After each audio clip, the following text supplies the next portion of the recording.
Thank you so much. Good morning, everyone. I need your 10 a.m., 10:30 a.m. morning energy. All awake? All with me? Absolutely? Okay. Because I am not going to tell you something extraordinary. I'm not going to tell you something that you may not already know, but I'm going to tell you something very simple and powerful. But at the same time, simple things are often the most important things that need to be retold and reinforced, because it doesn't matter what you hear, how much you hear, and what you know. What matters is what sticks to make an boom impact. Agree? The interesting part is this is not a keynote. It's a storytelling session. I'm going to today tell you a lot of stories. Are you up for it? Yes. Wonderful. Thank you so much. Okay. And you know who is at the center of these stories? This guy. Can you recognize? Yes, this owl is the center of our stories today. But anyways, I will come back to him in a while. Just wait, stay there. Classes. Yes. Let me start. Let me start with you guys with a practical yet uncomfortable question. As data scientists, engineers, AI experts, AI decision makers sitting in this room right now, how skeptical are you about the success of the AI project sitting on your desk right now? Yes, the same project you are going to discuss in your next leadership team meeting. The same project you are going to brief your team about maybe tomorrow. And the same project that your team has been struggling with for months to figure out in-house development or vendor subscription, and which vendor, right? Yeah. Be honest. None of us wake up at 3 a.m. thinking, will my models converge? But we do wake up thinking, oh, is it going to scale? Will compliance block it? What happens when it goes live? Who is accountable if something fails? Did I hit the right nerve? Yeah, I see some smiling faces and nodding heads. And as an Indian, this, Uda, this is egal. Everything I count every nod as a yes. Yeah, so I hope that I have hit the right nerve. Because we are all in the same boat at the moment.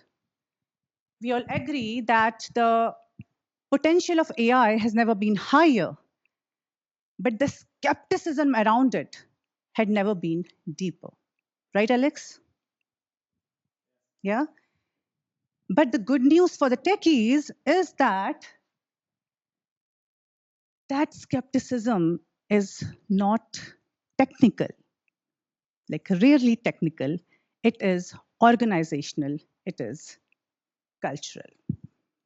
We have been talking all about it yesterday, today, and as I said, we need to retell and reinforce the stories because these are the ones which make all the impact, and we all are part of that machine. Okay, so let's look at the research and reality. As per McKinsey, and I'm talking about the latest, I think November 2025 report, a very small percentage of companies, organizations report meaningful bottom line impact of the AI projects. BCG says that more than 74% of organizations struggle to take their projects beyond pilot. And Gartner identifies organizational alignment and governance as the top barriers and not technical capability. So what happened? In 24-25, something new came to the world. Not exactly new, but yeah, there was a toy around and we were like, okay, fine, let's see what we can do at personal, professional, organizational level. We were in the experimentation phase, and we identified the use cases, we ran pilots, and we created innovation labs. But in 26, now the conversations are different. Boards are asking, what is the status of our AI projects? Where are we? And moreover, what are the measurable ROIs? Regulators are asking, who is accountable? And leaders, managers are like, okay, how do I navigate this? How do I take care of leadership alignment? How do I navigate through this whole mess? So we are moving from experimentation to operational, okay, I will say that operationalization is a hard word for me. Try saying that word here. Operationalization, exactly, yeah. So see, it's hard to say and harder to execute. And we have been talking about different cases, companies who are trying to navigate their way through it, isn't it? And with the governance framework, now we are in a regulated era. Nothing new, but under the EU AI Act now, accountability, documentation, oversight, traceability are no longer theoretical concepts. They are the legal requirements. Some of you here, like Grigori, you are wearing the title governance in your job title. So of course, this is not new, but something now enforceable, and enforceability exposes weaknesses, isn't it? Okay, yeah, you must be thinking, I said he will be at the center of the story, and where is he? He's here. Owl. I call him Owl. Okay, so do you want to hear the owl story? Give me a whoo. So I will take you back to your childhood. I think there are a few females here, a lot of males. I don't know how many of you like the king and queen stories. I like them a lot. But anyways, bear with this one. So once upon a time, there was a powerful king who ruled a prosperous kingdom. He had the strongest army, sharpest weapons, and smartest advisors. And in his court sat a quiet owl. Over the years, Owl observed something that others ignored. And he even whispered to the king, there are structural weaknesses. But the king was arrogant. He said, we are powerful, I don't care. Well, then came the war. The army was strong, but the generals did not trust each other. Responsibilities overlapped, authority was not clear. On the battlefield, chaos spread, confusion spread, orders conflicted. No one knew who the final authority is, and they lost the war. So the owl. This reminds me of Persia versus Alexander the Great, by the way. So then the king went to the owl and said, oh, wise owl, why did we lose? And the owl said, because, and hear this carefully, because you built for power and capability, but ignored alignment and control. Did you like the story? The moral of the story? Give me a whoo. Okay, so even if some of you are still wondering that what this owl is doing in an AI scaling conversation, let me tell you very honestly, very bluntly, your AI project will not scale if this owl is missing. Your AI project will be like a car without a driver, without a map, without a maintenance schedule, eventually bound to crash if this owl is missing. This is how important. It may seem very basic to some of you. Oh, I know about it. Yeah, fine. Yeah. Tell me more deep stuff. Sometimes you just need simple stuff. If this owl is missing, that's how important this owl is. Want to know more about the owl? Or you want to build the owl with me? Yeah? Okay. So make some guesses what O stands for. All of you know about it. We have spoken that word, I think, more than 100 times since yesterday. Ownership. Absolutely. Absolutely. Ownership, decision rights. What happens when humans and AI or the machine disagree? System disagree. Conflict, right? Now, conflict in this case appears majorly in three forms. I don't know, you must be knowing about it. I don't know why it is working so, like the formatting of the slides is not good. In my computer. So. Yeah. Don't worry. Anyways, you no need to look at the slides. There's nothing there. Just look at me. Okay? So the first type is confidence threshold conflict. It is a standoff between machine logic and human intuition. System says block, human says approve. Who has the final authority? Even if human has the final authority, how does he know he has that authority and he has to intervene when? Right? And who owns the risk? How is the override logged? All and many more questions. Story. I have to tell you stories, otherwise you will say that I said that and I didn't. So I have to tell you stories. So the story here. A bank deployed a fraud detection tool, but forgot to define clear engagement rules. The frontline teams saw a lot of legitimate transactions, legitimate old customers getting blocked, but they didn't know where the authority began and end. And they were hesitant to challenge the great almighty algorithm. Because if they made any mistake and it was wrong, then their job was on risk, right? Consequence. There were a lot of false positives. And because of which the customers got irritated, some closed their accounts, and slowly our innovative solution became politically too risky to continue. That option stalled. Yeah. So what is the lesson? The lesson is that without clear ownership and a second very important thing, a safety harbor for human experts, AI tools become more of a trap than tools that help the organizations, right?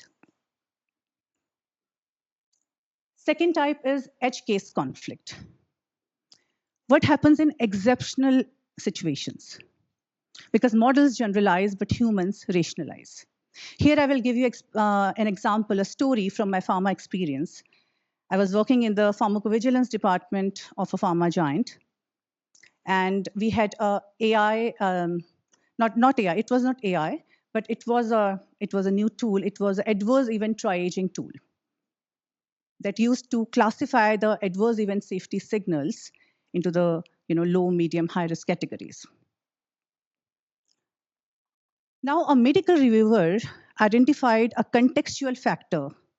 You all know contextual factor, right? Something that model is not trained upon. So he identified that contextual factor that was clinically insignificant, but statistically insignificant, but clinically very meaningful. And the tool had classified certain safety signals low risk while they were high risk. Now, this is a case, the last case that we saw, CTC. That is a case where human validation was required, human awareness and authority boundary was required to say yes or no. But in this case, human intelligence is required because the system is not trained on that factor at all. Okay. So what happened? There was no clearly defined override pathway. What happens in the case of deviation, if there is escalation needed, how to do that, what is the structured documentation needed, and all those things. So the case went informally between teams, timelines were missed, and when it happened again and again, the team lost the trust in the tool, and adoption suffered. To give you another analogy, another story, you can compare the last and this one as in a hospital, a heart monitor for a patient. The alarm goes off when the heartbeat goes more than 100, right? More than 100 is tachycardia. But as soon as a patient's heartbeat goes 101, the system says beep, beep, beep, beep, emergency. But the nurse see that, okay, the patient is laughing at a joke. She knows, oh, okay, fine, yeah, it's okay. So she just approves and fine. So that is the case of CTC, confidence threshold conflict.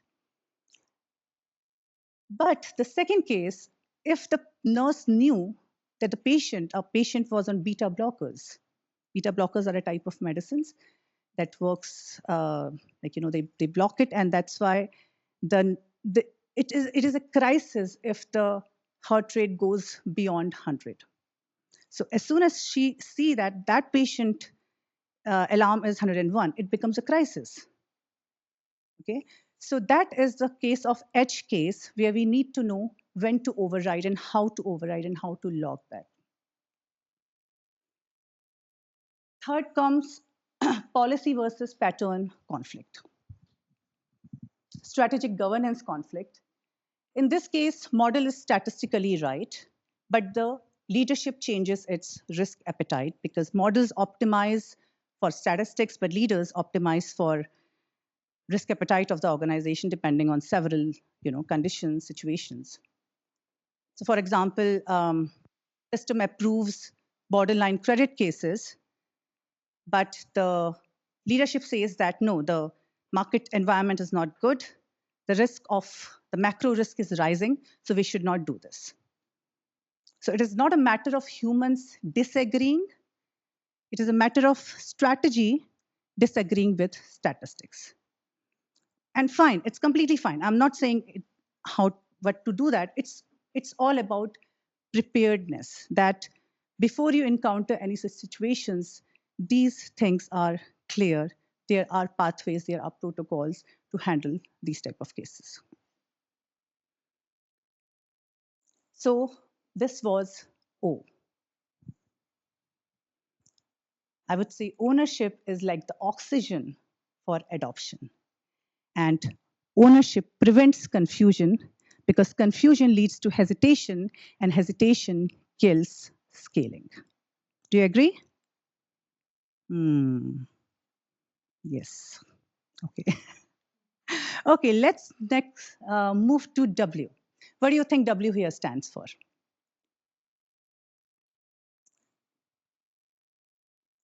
W is workflow integration and economics. This is subtle.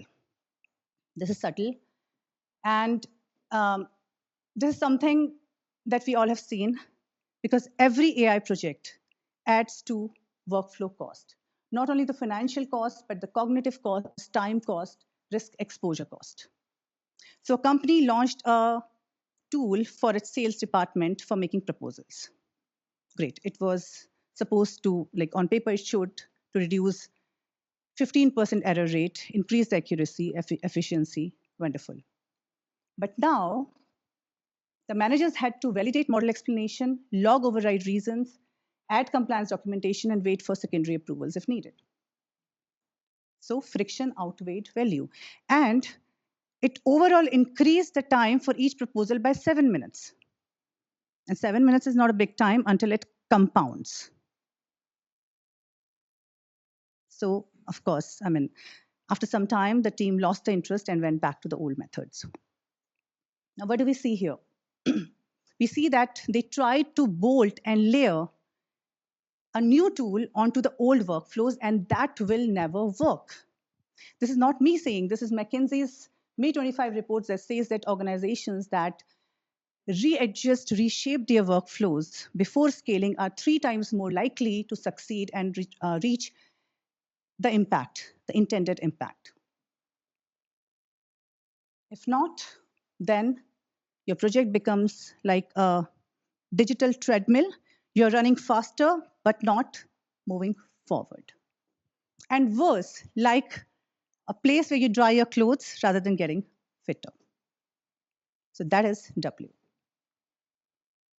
And third is life cycle governance. What it is the discipline of maintaining control on AI tools post-deployment. Not on demo day, not on the launch day, but after 6 months, after a year, because that is when the scale quietly breaks. As we all know, AI tools are not like static tools that, you write a code and then it serves you over and over and over again, like the Dobby elf from Harry Potter, right? It is intelligent, it is smart, it is mischievous, and we have seen so many cases of its mischief. You remember the rant it wrote about its supervisor recently on internet? Yeah. So it runs, evolves, interacts, influences, and such systems need a lifetime governance. Last story of today. I think I have to finish it, wrap it up quickly, as Alex has indicated me, so I will wrap it up. Last story. I was just thinking about something. Yeah, okay. You want to add something? No, I want to build on this one, on this slide, because there's something that just triggered me, that I was reflecting a lot in the last weeks and also reading a lot about it. Like, if we say AI is probably getting to an IQ of 300 soon, and we are at 150 capped, yes, 160 Einstein level, kind of, then the question is, why should we control them? That's the question that I had in my mind. Right now, yeah, maybe, but next year, probably not anymore. Yes, maybe, yes. Intention is important, though, and so we might need to bring the right intention. I think it's more about putting the guardrails, at least till the time we can, putting the guardrails and making sure that how it is monitored, demonstrate oversight. And that is the point I would like to make. Life cycle governance, at least at the moment, answers some very basic questions that, like, who monitors, who triggers review, is it traceable, and can you demonstrate oversight? Now, under the EU AI Act, demonstrating oversight becomes so important. And I will tell you the last story for the session today. So, company launched AI chatbots for its HR employees. It worked beautifully for 6 months. But then people started asking financial policy related questions, case sensitive questions, and the scope expanded unplanned. It's okay, it will happen. But it's about, have you put the guardrails? Has somebody been assigned to monitor the user's pattern, review the user's patterns over a period of time? So it's very important to emphasize that governance is a very, very important leg of this owl, which is required for scaling your project, because governance is not only about legal and regulatory and somebody penalizes you. No, it's more about maturity. It is not about bureaucracy. I would say it is about sustained control. Okay, so ownership prevents confusion, workflow prevents friction, and lifecycle governance prevents erosion. I will give you another analogy. Owls see in the dark. They rotate their heads 360 degrees. They scan the entire landscape. They just don't fix on one pixel. They understand the whole picture. And that is the kind of mindset we need for scaling AI. And that completes the owl story. Yay. Do you like the owl story? Do you like the owl? Give me a whoo. If you didn't like, give me a whoo. Egal. You like it or not like it, your AI project will not scale if this owl is missing. Thank you so much.